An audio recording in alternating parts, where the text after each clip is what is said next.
Hi, I'm Jane Chadwick. I'm a education enthusiast, a long-time learner, and a trained geologist. I'm Shane Bergin. I'm a physicist and I work in the School of Education at UCD. This is 101. It's a podcast about the ways we learn. 101 looks at lots of different things about learning. Things like memorising is not just the only thing that you do when you learn. There are lots of different things when you learn. It's like this food pyramid of learning, and at the very top of it is creativity.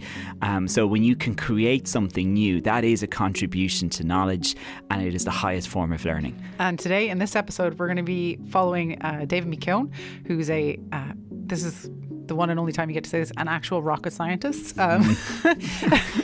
who's going to be taught how to draw something that's inherently a creative task. He's going to draw a joke, and he's being taught by Marie Boyle, who AKA Twisted Doodles, who does this for a living. But first, though, let's hear what happened when David met Maria on a bench in Trinity College, Dublin. My name is Dr. Marie Boyle, and I am a research scientist, and I would like to say I'm really well known for that, but I'm probably better known as the person who draws the webcomic Twisted Doodles.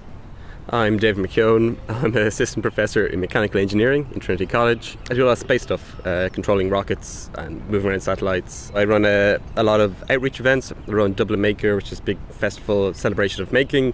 Science Hack Day, which is a 72-hour hackathon when people make all sorts of crazy stuff. And I do a Christmas jumper workshop for charity every year where we hot glue lots of glitter onto jumpers and then give the money to charity. So we're here on the physics lawn in Trinity College, just beside my office, and we're on a bench, and Maria is going to teach me how to draw and hopefully draw a very funny joke. David, a good way to maybe start this is to ask, do you have any experience drawing? Not really. I'd like if I was able to draw, and occasionally I get a kind of spurt of, I'll go out into art and hobby and start buying charcoal and stuff. And that's my contribution to the art world, buying supplies that never get used. So I feel I contribute in some sort of way, but never really actually draw anything. I love the fact you've gone for, like, what's the messiest thing I can buy in the art shop? Yeah, but it's burnt wood, right? So yeah, it seems, I'll do loads of blending with my finger. Doesn't happen, just charcoal gets thrown out after a while. But when you're a kid, did you draw? Yeah, there was a bit when I was about 14 or 15, and I kind of tried really, really hard for a while. I think I just wanted to be a bit deep for a while, but yeah, then it stopped. Charcoal. A little bit of charcoal. I was at a course and with these summer camps, and then the art teacher drew a picture of me in charcoal, and was like, I'd love to do that. So that's probably where my charcoal obsession comes from. With art, as I suppose what happens with a lot of things is people try something and they say, I'm not good at this. So they immediately stop. Yeah. Or they see somebody who's better and go, I'm not as good as them. You'll always find somebody better at what you do than you, like an associate professor. But like, you'll always find somebody better to do. The only thing I can do is better at myself. But like, you're a science communicator, and I've seen you communicate through science. Yeah. And communicating through art is just a different side of that. Yeah. It's like actually telling jokes. It's like you meant to kind of have the minimum amount of words kind of in a joke. They say if you have extra words in it, it kind of takes away from, you're kind of falling over yourself, and it's not as kind of concise. So comedians are always trying to take words out of their jokes and still make it work. So a bit like that, the art. If it's too complicated, then people kind of aren't going to get the joke, I think. I think that also kind of relates back to science, because like a lot of maths and physics involves how many numbers can you take out of this to actually get to the point, hence E equals MC squared, which obviously if it was a punchline is hilarious if you understand what it means. But that's it. It's all about conciseness with what you're trying to get to. And I think a lot of times there's a difference between coming up with a funny concept and then coming up with a joke. When I'm making jokes about science, they tend to fall into sort of two categories, which is something that people who have like a vague interest in science can appreciate. So like a lot of I think I've drawn this cartoon called Science Cat, sometimes it's about general science communication and things about science that people can appreciate, or a way of showing people how science actually works, or a way of viewing it differently. Humor is a really, really good way of communicating, because you're more likely to remember something if it makes you laugh, and it's a good way of connecting to quite a serious subject. And also, on the other side, humor is an excellent way to work through personal pain and tragedy, because what is it? It's comedy equals tragedy plus time. Yes. Yeah. You mentioned kind of E equals MC squared, like if that could be a punchline.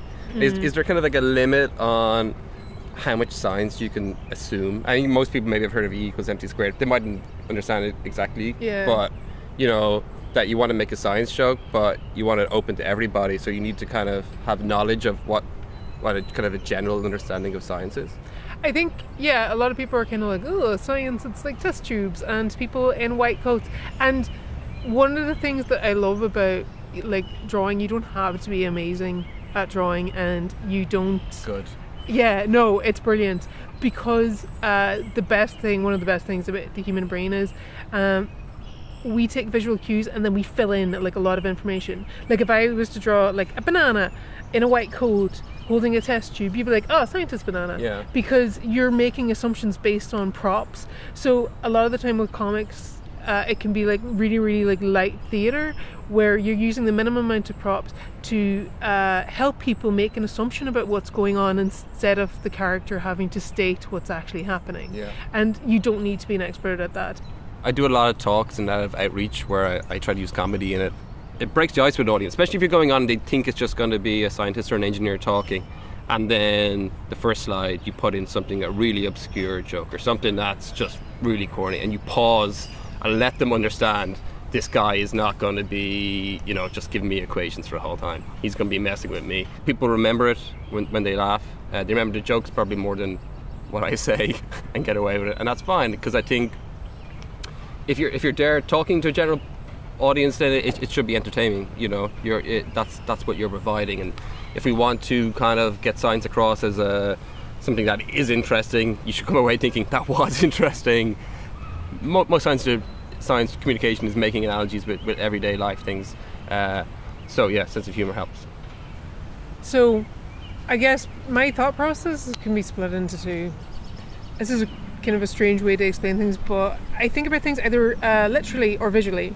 The split between those is taking the visual side and the literal side and trying to marry them together. Sometimes jokes work really well written down. Doing comedy in a visual sense, the best comedy works in a visual sense is if the thing that you're drawing adds to the joke. If it works better written down, it works better written down. But if the thing that you're drawing adds to the joke or gives something, or like I can draw a cat and put goggles on it, and suddenly that cat's a character, rather than you talking about a cat in science, it becomes a character. Like one of the things that I drew is like a coffee cup, and the coffee mug talks like a toddler, and everyone thinks the coffee mug is adorable. Because it's like you're suddenly given this personality to a coffee cup, and it's really, really simple. It's literally like a cup with two dotty eyes and a tiny mouth, and everyone's like, this cup is adorable because I've given it this personality. And people are very invested in things like that with comics of the personality. We have a need to connect to other people, but also to objects that seem to be like people. So I drew for like all of my life. I've always drawn. It's always been, for me, drawing is the one thing where I'm truly focused. Not in a, oh, I must get this photorealistic, but in terms of when I'm drawing, the voice in my head is quiet because I'm thinking visually and I'm doing, and I love it for that. That's my favorite aspect of it. But I've written jokes, like I've been writing jokes for a few years, and I just ended up sort of marrying the two by accident. Like it was completely by accident, and in order to get the cartoons and the jokes to work, I've had to change my thought process as to what makes a good comic. I still don't really know because it's quite hit and miss. I'm not like, oh, gonna break the internet. It's like, no. My husband's like, stop checking it. Stop, it's not updating, stop checking it. So I don't know if that actually explains it very well. So Science Week in Ireland is this big week during the year where all the kind of scientists and science communicators try to go out and teach the public about what's going on in the kind of the research labs and get people, just general public, more informed. And they do a big PR campaign around it as well. So there's lots of press and TV and stuff. So it's one kind of focused thing during the year. And I know, Maria, you did something for them last year. Can you tell me that? Yeah, so SFI approached me last year to do a series of 5 cartoons on Science Week. And the brief was like pretty much draw whatever you want within reason, but about sort of bigging up science in Ireland. And one of the things that they said was that the aim of Science Week is actually to connect to people who may not necessarily be interested in science, and I think to make it more widely accessible. So I ended up drawing 5, I'm going to say images because they weren't necessarily cartoons.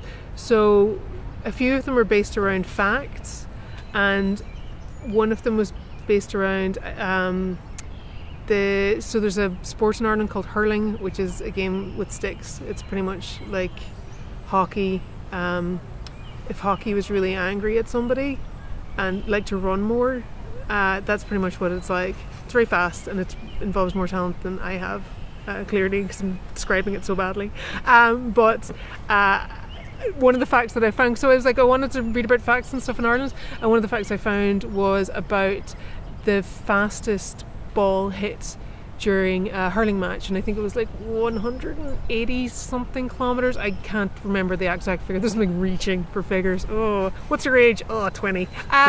So I drew it around that, and the point that I wanted to make about it was like all of these facts that we find like super interesting and we keep dropping into conversation. You need science to actually get them. So it's like without science, that fact would have been he hit the ball like really fast, like impressively fast, which doesn't mean anything. And another of the comics was about the fact that science is used in most everyday objects, and it isn't just about making a zombie apocalypse. And then I sort of said a bit more about the zombie apocalypse. And then the other thing was about, one of them was definitely about all of the scientific inventions in Ireland. I think we were the first people to do defibrillator, something to do with radiography, and we were also the first country to make cheese and onion crisps. And then I made it very focused on cheese and onion crisps. So without science we can get cheese and onion crisps. And then I think one of them was like the character Science Cat who I've talked before, who's basically a cat who works in a lab. So he's talking to his good friend who's the Dwayne Johnson, who's the Rock, and he brings up the fact that the Rock studied, he has a degree in physiology and actually criminal law or something like that, but like I talked about the physiology part, and then somebody else from the cat's lab is like, surely he should have studied geology because his name is the Rock. And then the cat is like, shut the hell up and get away. But the good thing about that was actually the Rock really liked it. It was like validation from somebody famous. But like the people did really like them because I tried to make them fun, and I didn't want to kind of focus on science is nerdy, or it's like this thing that people can't access, because we're accessing science all the time. Like everything that we do is either based around science or there's a science to it. We're just not actively engaged with it, so that's what I tried to do, and represent as much as I could in a visual way, because goddammit, people like looking at pictures. So Maria, this is a big challenge. You're gonna have to teach me how to draw a joke. Can you do it? I can certainly try. Cool, let's go for it. So I'm like drawing a cat. Interesting fact, a lot of times if you're starting to draw cats, they do start off looking like Batman because you pretty much got the pointy ears there, but it's always good to diverge from Batman or else DC will sue you. So this is like Science Cat. The way I made Science Cat sciencey was literally I gave him goggles. Yeah, that would do it. This is not a very good drawing of Science Cat. So much pressure. So much easier when I'm like not being stared at. Does he look? I think if I drew a cat and I drew 10 cats, it would look like, well, like 5 would look like a cat, and the others would look completely different, even if it's the same cat. You find Science Cat is repeatable? Yeah. I try to keep it simple and reproducible as I can. And the first time I drew it, I drew a what's this called? A graduated cylinder beside him. Yeah. Which is basically like a long cylinder, and you put little marks on it. But And it's again that shorthand for science. Yeah, it's sort of like glassware that has coloured liquid in it. That's shorthand for science. And then so in the original comic, the first panel was Science Cat going, "Hey, I'm Science Cat and I'm going to teach you today about gravity." And then the second thing is him just like shoving the conical flask on the floor, which is pretty easy to draw. You're drawing Science Cat and you're just drawing him shoving. So like even if you don't draw his back legs, you can just draw like this paw, which looks really, really simple, by the way, just shoving that. And then the second one would be him. Easiest way to draw a cat, draw a round thing, and then that, and then goggles on next. It's so hard to explain what you're drawing and draw at the same time. So a good thing to keep in mind when you're writing a comic that has people speaking is to remember that people read generally from left to right, unless you're Japanese, in which you read right to left. So if you're going to have a dialogue between two people, work out what they're saying and have the person who's most prominently speaking just try to work out, if you're reading it, which side the person should be in to make the joke funnier. Because if you put the punchline in the wrong place, it looks a bit weird. So that's something that I had to kind of learn over time, was about where to orientate people in a comic strip to make it actually funny. It's always better, I think, usually if it's the person on the right hand of the strip who's actually delivering the punchline. That tends to happen a lot because people will read from one to the other. So usually you'd have the person, one person setting it up and then the other person adding the punchline, which is what I actually do in the final panel of this. I have somebody who's on scene, who's working in the lab, and who you don't need to know anything about other than the fact that somebody there, and the line that they say after Science Cat has created a small fire is that effing cat did it again, evacuate the lab, which gives you the impression that Science Cat has been working in the lab for a while and is really ruining other people's lives. But that's kind of how I did it, and I'm going to show you the better version of this where I'm not being stared at by people. That's fantastic. But that's kind of what it looked at. But it's very, very simple. Like, all I needed, the props were goggles on a cat, and then this, and then like there's very little drawing in that. And very little colour. I mean, it's only the kind of glass and stuff. Do you find colour affects it, or I mean, just black and white ones as good? A lot of my stuff would be black and white, mostly. Mostly because it doesn't. Things don't need a lot of color. A lot of the time, if there's a lot of color, it distracts from what you're saying. Like if a picture is very busy and you have a lot of text on it, you're not really reading it. It's like if you ever see a graph and there's a lot going on in the graph, you're not really reading the axis, or you're not really reading what's happening on the graph. You're waiting for somebody else to tell you it. But if somebody draws a graph and they focus on this bit, or they simplify it, and this is the relevant point, then your brain goes, okay, I can see what the relevant point is, because nobody's going to explain to you the context of a comic that you're reading, because the audience is silent. It's the difference between, I think, stand-up and drawing comics is if you, like, even if you're doing science communication, if you tell a joke to somebody, you can assess straight away whether or not they've got that by them laughing. But if you're just drawing cartoons and putting them out there, and they don't laugh, or that there's not that feedback, like likes or whatever, then you know either it's not funny, or as somebody told me, if you find something funny and you tell it to somebody and they aren't laughing, you're just not showing them the perspective that you find it funny. So you need to change how you're telling it, or you need to change your angle. And that's something really good to remember, is that if you draw something and you're like, okay, there's something I'm not accessing here that I find funny that I'm not showing other people. Okay, Maria, so it's my turn now, so I'm going to take the sketch pad off you tentatively, and the pen. And I'm now handing over the sketch pad and pen. So do you have a joke worked out for this? I'm going to try to tell you a joke. Okay, please. And let's see if it's funny. Or what I'll do is I'll tell you the idea. Okay. And then you just make it funny, okay? Okay. That's good. Okay, so dark matter. Dark matter. So visible matter makes up 5% of the universe that we can see. Okay. Everything else is just dark matter and dark energy. So the universe has the same consistency of kebab meat. We know what 5% of it is, but the rest of it is just completely unknown. That's really good. I like that. Obviously, like that? I'm not laughing because I'm thinking about it. Oh yeah, I like that. Yeah. I'm trying to think about how. I think a lot of time with like a joke that's really, really clever like that, you would be breaking it up into lines. Okay. I need you to actually write down what you just said. Just write it down, because it's like every time I'm thinking about it, I'm trying to work it out. Okay.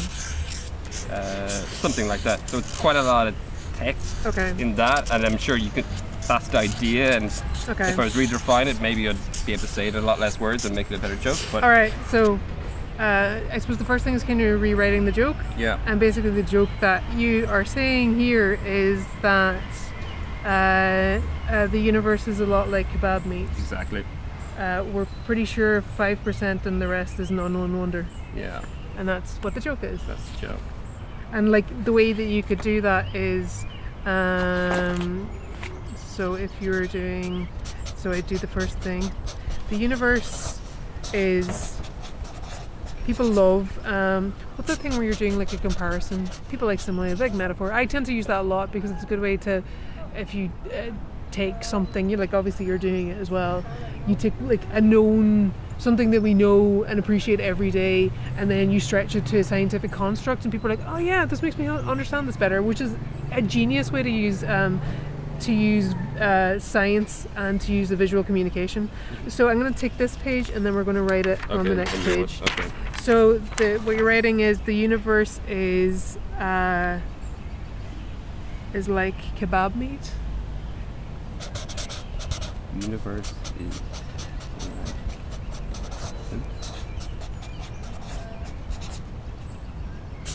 I've done it like when you're writing a birthday card and you start off with really big letters and then you're running in a room. It's like you're meat. fine. I would put meat in the middle down here because you're going to do it's going to carry on from there. So then do a ... which gives the thing. And what I would usually do is if I was spacing this out as a joke, I would put the visual inside it and then put the punchline at the end. Okay. So what tends to happen is that people will read to the bottom for the punchline. So if you're doing, so you have to think about what visual do you want to represent a kebab and the universe. Yes. What I usually go for is, you know, that thing that they have spinning in kebab shops? Yeah. I don't know what it's called, but yes. So I think that would be a very good way to. So it's, if you think of the kebab thing as basically being a structured pie chart. So what you're going to look at, what I would do is have the kebab thing drawn, and the best thing about that, something like that is really, really easy to draw because you're basically drawing a shape. We'll see how easy that is to draw. What you need to do then around that, because you're talking about, but you can see in your mind, you can see a kebab shop, and you know more or less what that looks like. Yeah. Can you see it in your mind? I can kind of see it, like a photo of a kebab. Right. So I'm going to get you to, like, as a practice thing, to draw what you think that looks like. And then we'll judge your age. Okay, so I guess it's kind of just a triangle thing. They kind of come down like... Yeah, because like things have been... And do you cut them that way? I don't know. I forget now. Anyway, it goes kind of up. Yeah. And, I try to do this repeating at the top. Kind of looks like that, and the pole would have been going, I don't know, where they're attached at the top, and something at the bottom. Perfect. And then I don't know, right that. So like that's pretty much, so like even for that, so what you've drawn is the kebab meat thing that I can't remember its name, and you've drawn like the attachments at the top and the bottom. You don't need the attachments at the top and the bottom. What you need is this visual thing that it is basically giant meat on a stick that's spinning. And what you could do then is, what I would do is I draw a man, then you want to use the kebab. I'm going to sort of draw it here as basically like a pie chart, and then this is not a very good line of like 95%, so you could do, actually I'm going to obey my own rule here. So I drew the pie division for the known part on the right hand side, but as jokes are read left to right, it's better to have it on the left hand side. So like you just draw a very, very small division here, and then you go 5% and then 95%, and then what you can do is what was the actual joke there? No, to remember this. The universe is like a kebab meat. 5% is known, 95% is an unknown wonder. Mm-hmm. And then, like, if you want to get the science into this, I'm trying to think. Like, I want to get in the fact that you're talking about what the universe is. Yeah.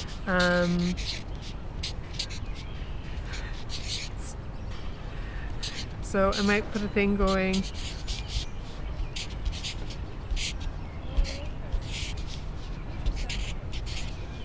So I'm writing an arrow beside it, and I'm saying if this was the universe. Yeah. And then I would do. So 5% visible matter. Yeah. Oh. I'm putting an arrow to the 5% saying visible matter, and then this is. That's dark matter and dark energy. Rolls up the tongue. Can I do a stroke for energy here? Yeah. Totally can. Alright, and then the punchline at the bottom. So you have like actually this quite informative bit in the middle, yep. And then you have this punchline at the end. Does that make sense? It does. Does that make sense to you as a joke? It does, yeah. It's totally. I mean, I'm not laughing, but I think. Like, obviously, we're being serious as scientists and things. But that's it. Like, you're not meant to. Like a lot of times, like sometimes I do laugh at my own jokes because I'm my own best audience. But a lot of the time it's kind of like, how do I have this idea and you have a really, really good idea, and it's like, how do I change this around so it works really well visually and also sends the message that you're trying to say in the first place, which is about dark matter and energy, but also has that punchline at the end. Yeah, I think it's great. I think the problem with the joke when I use it on stage or whatever is that it's too long. There's way too many words and too many sentences in it. I mean, it kind of works, but it takes 2 lines and it's too long before you get to the punchline, basically. Yeah. So yeah, I think the picture's taking about probably half of the words and doing it in a very, very good way. So I think we're on to a winner. Right. So. Okay, I'm going to draw a conviction. Okay, so okay. No pressure. It needs to be perfect first time. Okay, go for it. Yeah. This is my career in drawing, based on this one line, starting line. So, okay. Draw a little pole, and a little pole kind of coming up here. Yeah. Shade it in. Shade it in. Perfect. And then bottom one. Alright, so you want to do this bit first, like the 5% visible matter. Okay. So, 3, Could you go across? No, whatever you feel comfortable with. Yeah. Okay. Perfect. And then, so you can. I'm gonna double check what the joke is. Okay. Yeah. So you don't necessarily have to put the 5% on it, I think, because we already say that in the punchline. Okay, we're gonna say 5%. Yeah. So you can put visible matter. Okay, that's probably even better. Right? Less stuff. So arrows. And then visible matter. So basically like this, if the universe was a kebab, maybe there. If this was the universe, perfect. Drawing a man. Yeah. Okay. Circle head. Circle head. Okay. Would have done something bigger. He's quite small. He's quite far away. It's fine. He can be far away. He can be afraid of kebab. He's just gonna have a big belly. Oh no, he's gonna have an apron. Okay, I'll draw his body. Yeah. Body. I'm gonna draw the apron like you drew an apron. He is quite big, so I would do his arm. Oh, that's his arm. Oh yeah. Yeah, so you can do it like that and then have him holding a knife. Okay, I'm gonna draw a moustache on him. It's very Italian. Oh, so what's the difference between a Greek and Italian moustache? I usually go for thickness. Okay. Yeah. Thick moustache. I'm taking it up. Good. Yeah. He looks a bit like Mr. Pringle now. He does. We're also going to get sued with Pringle during this podcast. Maybe draw ears on him. Yeah, like golden arches. Let's get McDonald's in here. Ears. Okay, yeah. Ears there. They're quite high in his head, but that's just the way he was born. Perfect. A bit of a comb over, maybe. I don't know. So if I was redrawing that, I'd just draw him a little bit bigger. Yeah. And then just to make this maybe a little bit more kebab-like, yeah, I might do a bit sweaty, because they're always like really sweaty meat. Yeah, it's true. And then I would write your punchline underneath. So wait, what's the universe is like kebab meat. We never wrote the punchline out before we did this. Somewhere around this. 5% we know, 95% is an unknown number. So Unknown wonder. Is that good enough? Yeah. Because usually I'd sweat over like the actual wording of something like that. But that photo good. We know. 5% we know. 95% is an unknown Should be wonder. comma. 95%. Maybe it's full stop. 95%. No, comma's good. And if I was doing this, I would sugar. just no, it's fine. Like this isn't for publication. Is Sure. It? I would It's put for I would burning. put the unknown wonder underneath. I like this one better. This is more informative. It's more science. Yeah, the other one's just. Does that make sense? Yeah. As a way of representing this visually. So you've taken a joke that you've said out loud and done it in a nice visual way. I'm super happy. Today I went from coming here to Trinity, meeting Maria, telling her my joke that wasn't very funny, and letting her guide me through the process of turning this long-winded 3-sentence joke into a kind of a much more punchy, much more visual joke that I've drawn rather poorly on paper, but I think it gets across what I'm trying to say. I think it's a lot better now than it was when it was just in words. If this was just an audio clip of me telling the joke, I don't think it would really work at all. So I think it stands alone a lot better as well.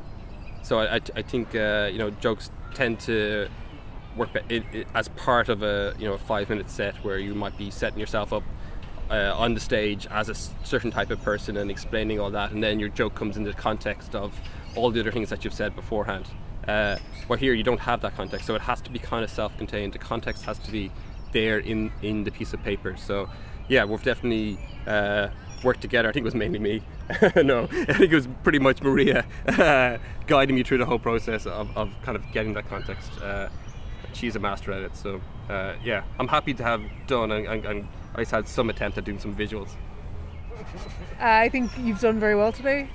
You have a good comic mind, you have a good idea of what a joke is, and I think just trusting yourself a little bit more and learning to just edit down what you say, like you've been able to communicate something scientific in joke form, and you probably have all of these little bits and pieces and things that you do which could be communicated visually, but you haven't really thought about them, which is kind of how I started off.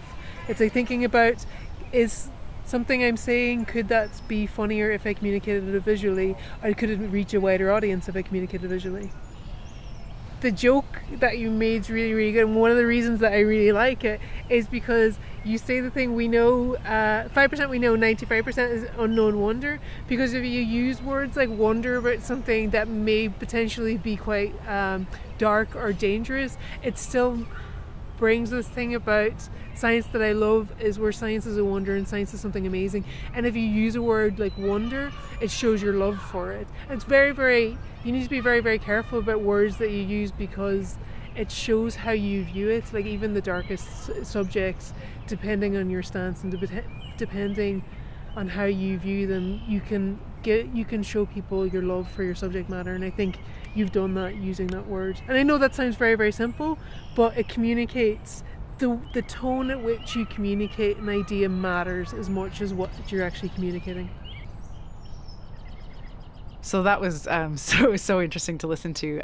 Maria, I think, as a teacher, she really zeroed in on two things that are big barriers that you have to overcome in an informal learning environment, or especially if you're teaching something yourself. And the first of those is finding something difficult. A lot of people kind of think that if you're learning something, that it should be easy, or that learning, if you're good at something, it's going to be easy. So as soon as you encounter a challenge, then you're kind of initially discouraged, and then you're starting to think, oh, I'm not good at this. So lots of people give up at that point. Absolutely. Right. A huge number of people give up at that point. And she also then highlights something that kind of adds to that, which is seeing somebody who's much better at much better at the task that you're trying to learn than you are. And that again can just make you think, well, I'm just not good at this. They're very good at this, but I'm not good at this. So I'm just going to drop it. And I think that those two barriers combined kind of just dampen down so much learning, possible learning or potential learning that's people could be taking on. Yeah, it makes me think of stuff that my students sometimes say when they say at the end of an interesting or an unusual module that they liked it because it was hard. Yeah. Or, well, maybe challenging is a better word than hard. And so that they had to do something that they figured they wouldn't be able to do, and that they got through it, and they have this sense of huge achievement as a result. The reward that you get when you finish something really difficult is huge versus something that maybe comes easy to you. You appreciate it an awful lot more, and your brain gives you like these it gives you a dopamine response. You get a little jolt of happy hormones, which you wouldn't get if you had to kind of just flow through. It's so much easier said than done, isn't it? Like, because when I think about, say, me trying to do any like winter sports, like, yeah, this is a complete. I realise I'm now telling this to a Canadian. Yeah, I would have been brilliant at it. Or me learning to draw. I would have a real fixed mindset about my ability to draw, and I'd love to have spent an afternoon with Maria and seeing where that journey would take me. But yeah, I really think I can't ski, I can't snowboard, I can't do any of that stuff. And my first learning experience was really difficult. So I learned to snowboard. I went to a conference a few years ago, a sciencey conference in the Austrian Alps, and as part of it, there was an opportunity to go snowboarding, which is so cool. And off I went. And I went with my PhD supervisor, and he said, I'll teach you how to snowboard. And of course, I was like quite intimidated by him because of his intellectual might. And so there was Shane on the side of an Alp, and Johnny, my supervisor, lovely man, he was like, no, you just do it like this. Why can't you do it? What's wrong with you? And I had like all these images of I'm going to fail my PhD and like panic. And I was like, oh, you just go and I'll try and do it myself. Leave me here. And I sat on the side of the mountain looking at children gliding past and thought to myself, how come they can do it and I can't? And I just thought, I really did think, well, Shane, you're not good at that kind of thing. Yeah. Well, it's a natural thing to kind of reach for, because it's kind of in the cultural consciousness, right? That, people are inherently talented at specific things. And if you don't have that talent, you won't have that talent. But it's really not the case. We know from so much research now that, okay, yes, you might have a predisposition to being a little bit gifted in a certain area, but everyone can improve in any task that they set their mind to it, but they have to work and they have to be willing to overcome those barriers. And I wonder, whilst if I'd persevered with Johnny, maybe he would have been able to get me to snowboard a little, but I would have really just been copying him, right? Sure. And so I would have learned how to be a bad snowboarder, right? Because he was okay, but he wasn't brilliant. I don't think that's like any admission there. I don't think he'd mind. He's going to be phoning you up now. Yeah, he's going to be far more likely to get a Nobel Prize and a gold medal in the Winter Olympics. Sure. So, the teacher must be important when you're in that scenario. So we have an openness and an ability to learn, right? But the person who's going to be guiding you is super important. And I suppose if you think about it, that's the case for lots of things. You might learn to do something poorly or just all right, but in order for you to improve, you might have to go backwards a little bit, because you might have to deconstruct what you think you know already. So we hear that with Maria there, right? Yeah, she's talking about the mechanistics of drawing. But I did get the sense that Dave was just going to draw something that looks like one of Maria's cartoons at the end of it. I don't know what Dave... I haven't seen the cartoon, actually. I really do want to see Actually, the cartoon. neither have I. I wonder what it looks like. Yeah. I'm sure it's brilliant. Yeah, definitely. Great. Yeah. But no, I think what you're hitting on there is really, really important. And you hear about it in all sorts of fields. Like, you hear about sports people having to relearn, their golf swing or whatever to deconstruct it, because they've picked up these quirks or tics that are not part of a perfect swing, and they have to kind of go back to square one. And that can be really discouraging as well. Losing ground on things that you already thought you had covered, that can be hugely discouraging. But I think the rewards that you get when you kind of drastically improve on where you might have got with this sort of informal technique, this sort of cobbled together bits and pieces is worth it. Yeah, you develop this mastery. I remember thinking that with something that I really thought I knew, like addition in mathematics, right? And I had to challenge my preconceptions about these everyday terms that we learn to do when we're very little, our concepts, and then I had to like deconstruct it and think about, right, but how does that work? Why does it work? Why is it allowed to work? What's the difference between, say, addition and multiplication? And it really helped because I developed, I think, a sense of fluency with those ideas. And I'm sure you had the very same journeys in your own area. Sure, yeah, absolutely. And I think that kind of being willing to dig down into a concept and throw out some of the things that you maybe thought before is really, really important. And I think we heard Maria talking about how she got better. You know, she was challenging herself to do things that were more difficult and trying out different points of view and how to put them together in different ways. And that's really important too. It's not just that you keep, you know, you can practice over and over again. Like I can learn to play one song and I can play it over and over again, but that's not going to make me a musician, right? You need to learn new chords. You need to learn how to transition between different chords at different times, using beating to death, the music analogy. But you know, beating, oh gosh, that was totally unintentional. But you know, this kind of idea of deliberate practice, and that is, I think, a really important role that a teacher can play for you in setting those challenges and setting those kind of bars beyond where you are at the moment. Do you know what this reminds me of is homework, right? So research shows that homework is ineffectual unless it is really well thought through and it's deliberate, as in you're asking the child or the learner to go back and build on what they've learned as opposed to just repeating it 50 times. Sure, right? I have this like image of having to do verbs or maths problems just again and again and again, and like once you got it, you got it. There was no sense as to like whether you understood it or not, for sure, or how you might apply it, or like how do you know it, right? So and so again, you have to always get under the hood of it, right? And think about how you yourself are learning it. I suppose embrace the idea that learning is inherently messy.